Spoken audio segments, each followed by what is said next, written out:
गुलाबचंद दुबे जी, क्योंकि इस यात्रा का रूट, क्योंकि मुंबई में ही यात्रा खत्म होनी है, महाराष्ट्र तो आएगा ही। अब ऐसे में महाराष्ट्र की राजनीति क्या इस यात्रा से बदलती नजर आएगी?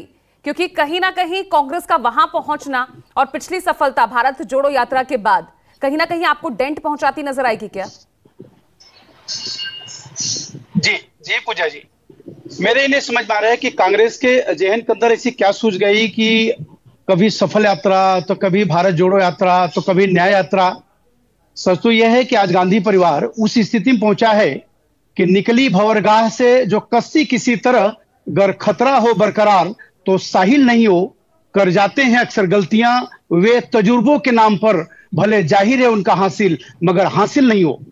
सच तो यह चीज के न्याय यात्रा को लेकर के 14 राज्यों से गुजरते हुए 14 तारीख का इन्होंने दिन चुना है। सीधे सीधे बात जाती है पूजा जी, ये सनातन के खिलाफ है। आज हिंदुस्तान के लिए इतना गौरवमयी समय आया हुआ है कि 15 तारीख को हमारा प्राण प्रतिष्ठान का सनातन धर्म के परिपाटी के अनुसार हमारा राम जन्मभूमि के हमारे राम का आगमन होने जा रहा है। ऐसी स्थिति में ये हमारे जेडीयू के हिमराज जी, ये हमारे नीरज मिश्रा जी और अशोक यादव जी स्वागत करने लिए निकले हैं।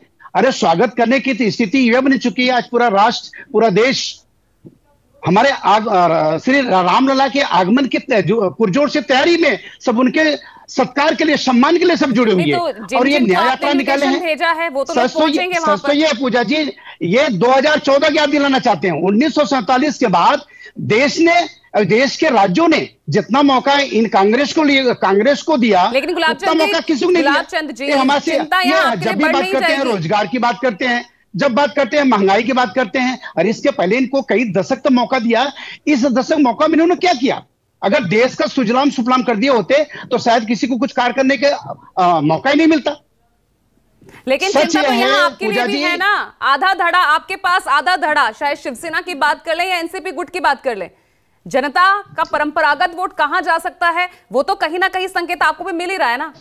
और ऊपर से फिर ये यात्रा हमारा धड़ा कहां है, किसके पास है, वो सर्वविदित हो चुका है। हम आदरणीय नरेंद्र मोदी जी के नेतृत्व में काम करने के लिए संकल्पित हो चुके हैं।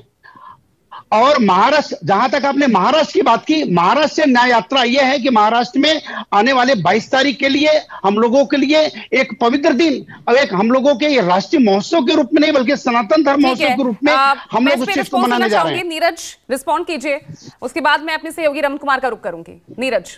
पूजा जी, मुझे तो ये समझ नहीं आया कि धनंजय जी जो कि रूलिंग पार्टी के प्रवक्ता हैं, वो क्या बातें कर रहे थे।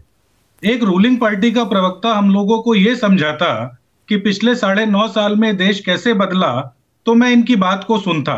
ये तो हंसी ठिठोली करने के लिए अगर चैनल पर हैं और आप